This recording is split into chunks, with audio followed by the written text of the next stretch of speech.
لبيك اللهم لبيك لبيك لا شريك لك لبيك. پودر استعمالول. یو سلا نه شپیتمه پوښتنه: د احرام په حالت کې د خولې ټوپ یا پودر استعمالول څه حکم لري؟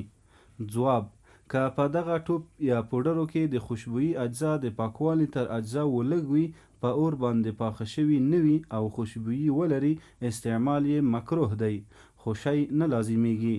او که د خوشبويي اجزا تر هغه نورو اجزاو ډیر وي، نو که د خولې ډیری حصې ته ورسیږي دم لازم دی، او که لږ حصې ته ورسیږي نیمه کاسه یعنی پاو کم 2 کیلو صدقه د غنمو لازمه ده.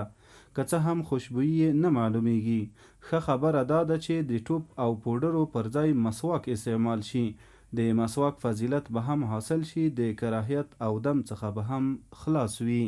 لبيك اللهم لبيك.